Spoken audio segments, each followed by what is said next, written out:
हम लंदन जा रहे हैं, अपना वादा मत भूलना। हमारे आने से पहले ये कूड़ेदान का कचरा इस घर से बहुत दूर होना चाहिए।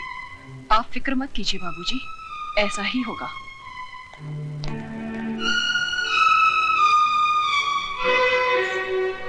ओ महारानी, वहां कहाँ चली? जी मैं। रामू। जी मैम साहब। इनको जरा इनका महल दिखा दो। मुझे महल नहीं, मुझे मेरे पति के चरणों में जगह चाहिए। ओए होए, सती सावित्री की बात तो सुनो। लगता है बाप ने ठीक से समझा बुझा कर भेजा है कि उंगली पकड़कर पोंछा कैसे पकड़ा जाता है। कान खोलकर सुन ले, इस घर में मालिकों का कमरा अलग और नौकरों का कमरा अलग है। रामू जी। ले जा इसे नौकरों के कमरे में। आइए बहुरानी। खबरदार जो इसे किसी ने बहुरानी कहा, ये नौकरानी है, सिर्फ नौकरानी। शारदा, ये क्या कर रही हो तुम? ऐसा सलूक थोड़ी किया जाता है। तुम चुप रहो जी। खबरदार जो तुमने इसकी तरफदारी की तो जाओ, जाके अपना काम करो।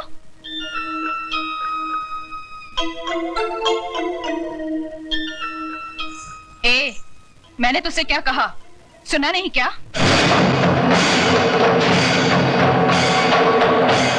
सुनो बड़ी बहुरानी, ये सिंदूर बाजार में 2 पैसे में जरूर मिलता है, लेकिन जब किसी औरत की मांग में भर दिया जाता है तो इसकी कीमत भगवान भी नहीं चुका सकता। फिर तू क्या चीज है? मेरा कद भले ही 5 फुट का है, लेकिन मेरी जुबान 10 फुट की है और हाथ 20 फुट का। दोबारा तमीज से बात नहीं की तो उसी म्यूनिसिपालिटी के स्कूल में भर्ती करा दूंगी जहाँ तेरा बाप चपरासी है। तूने मेरे बाप को गाली दी? मैं तेरे बाप को गाली क्यों दूंगी? तू तो खुद तेरे बाप के लिए एक गाली है, वरना अपनी छोटी बहन की दलाली करने यहाँ नहीं आता, समझा?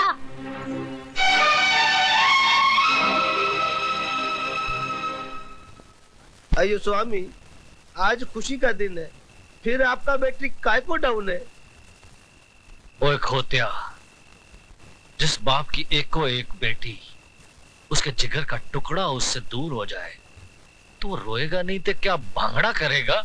देखो दारजी, हॉर्न का वायर ब्रेक में मत घुसाड़ो। अरे हमारा बहन कितना बड़ा घौर में शादी करके गया है। ये भी कोई शादी थी? मेरी बच्ची की ख्वाहिशें उसके दिल में ही रह गई। कैसे कैसे ख्वाब देखे थे उसने। बैंड बाजे के साथ उसका दूल्हा घोड़ी पे सवार होके बारात लेके आएगा, हजारों लोग उसके ब्याह में शरीक होंगे। इतना शोर ना शनाई, ऐसे बिना हुई बच्ची जैसे टोली में नहीं आरती में जा रही हो। दारजी, सदियों से माँ बाप के घर से बेटी ऐसे ही विदा होती रही है। आप तो सिर्फ दुआ कीजिए कि उस घर में खुश रहे।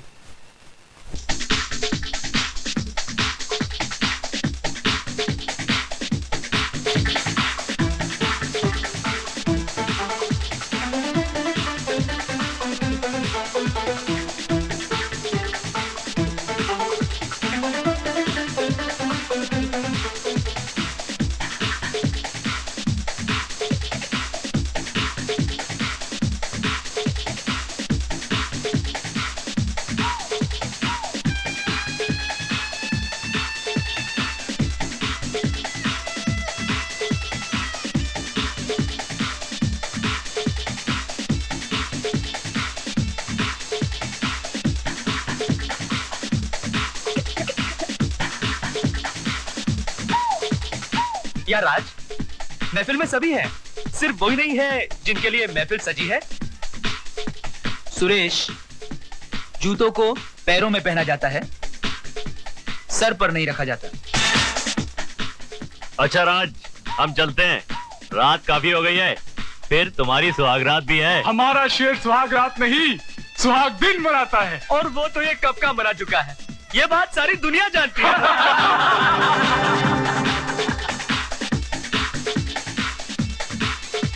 राज, हंसी मजाक बहुत हो चुका है यार, अब तो भाभी को बुलाओ।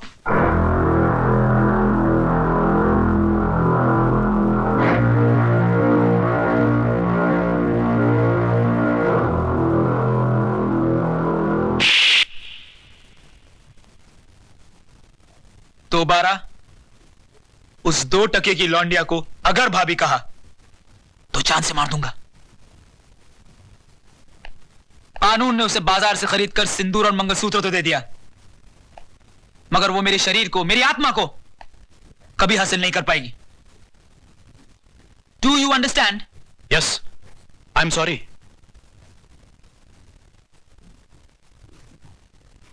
Then drink and dance.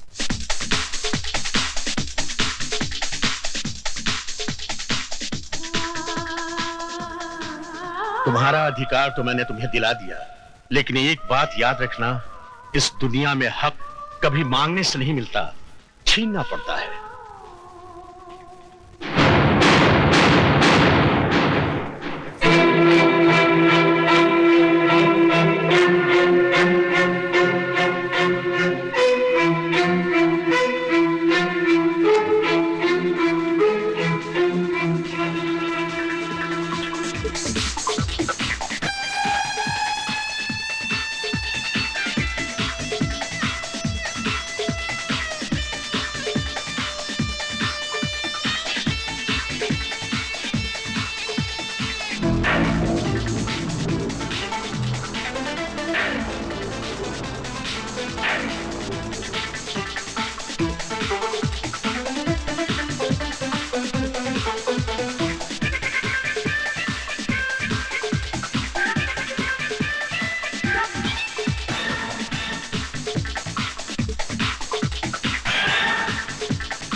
तुम यहां क्या करने आई हो? अपना अधिकार लेने। तो फिर जाओ और जाकर उसी अदालत का दरवाजा खटखटाओ। जज साहब, सिंदूर और मंगलसूत्र के साथ साथ मुझे पति का शरीर भी दिलवा दीजिए। औरत अभी इतनी कमजोर नहीं हुई कि हर वक्त भीख मांगती रहे। वो छीनना भी जानती है। तो आगे बढ़ो और छीन लो राज को मुझसे।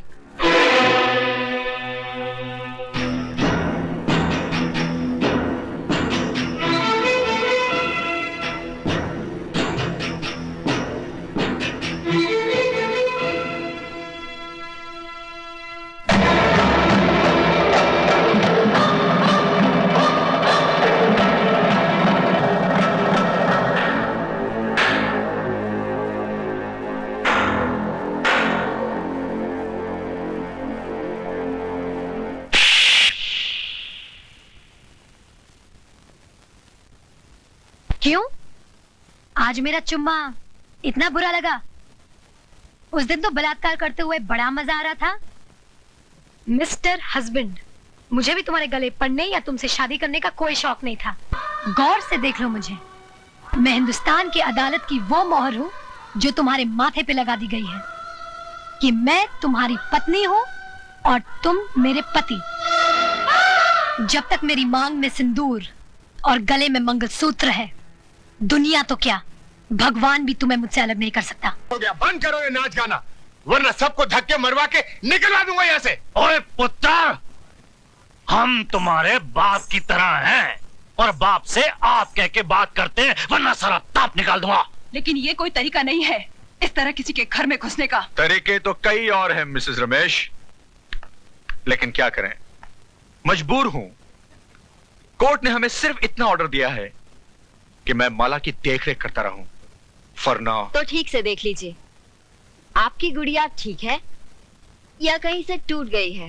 ओ बीबी, अगर हमारी गुड़िया गलती से भी जरा सी टूट गई ना, तो तुम सबको मैं ऐसा तोड़ूंगा, जिंदगी भर जोड़ नहीं सकोगे। दार जी, आप फिक्र मत करो, मैं बिल्कुल ठीक हूँ और इन्हें ठीक करना भी जानती हूँ।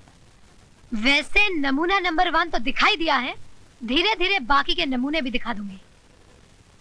बोले सोनिहा।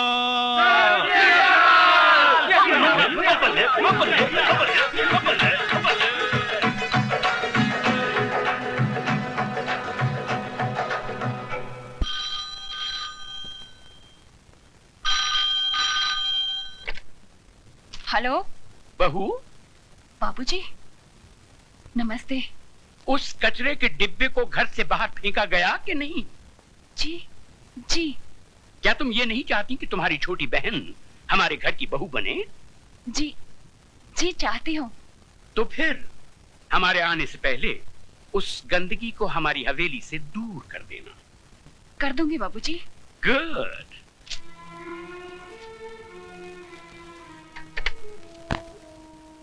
किसका फोन था दीदी? ससुर जी का। कह रहे थे कचरे का डिब्बा बाहर फेंका कि नहीं। तो कह देती ना, कचरे के उस डिब्बे ने हम सबको कचरे की थैली बनाकर घर के बाहर लटका दिया है। भैया तुम्हारे चिल्लाने से वो घर से बाहर नहीं चली जाएगी। सिस्टर डार्लिंग, तुमने सोचा था पुरानी हिंदी फिल्मों की तरह तुम उस पर जुल्म करोगी, उसको भूखा मारोगी, नौकरों की तरह बर्तन मंजवाओगी, जिससे घबराकर वो घर छोड़कर चली जाए। आजकल का जमाना बदल गया है। आजकल की लड़कियां मीना कुमारी की तरह आंसू नहीं बहाती, श्रीदेवी की तरह चाकू चलाती। चाकू। वो श्रीदेवी बने या माधुरी दीक्षित, मैंने उसका तेल नहीं निकाला तो मेरा नाम शारदा देवी नहीं। ओ सिस्टर डार्लिंग, ऐसी गलती हरगिज मत करना, वरना वो सरदार आगे से तलवार डालेगा और इंस्पेक्टर पीछे से डंडा। तो क्या करें? हाथ पर हाथ धरकर बैठ जाएं? कह दें कि माला जी हम हार गए, आप जीत गई। भैया, मैंने जब से होश संभाला है राज से प्यार किया है और मेरे जीते जी कोई राज को मुझसे छीन नहीं सकता। तो माला को हराने की बजाय राज को जीतने की कोशिश करो, क्योंकि राज भले ही तुमसे प्यार न करता हो, लेकिन माला से नफरत जरूर करता है। और इसी बात का फायदा उठाकर बरस पड़ो उस पर, गिरफ्तार कर लो उसको अपनी मोहब्बत में।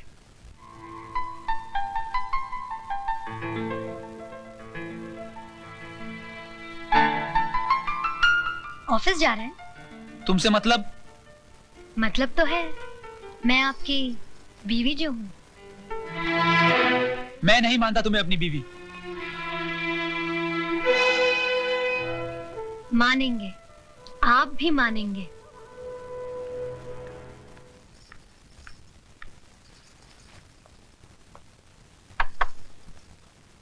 क्या मैं अंदर आ सकता हूँ?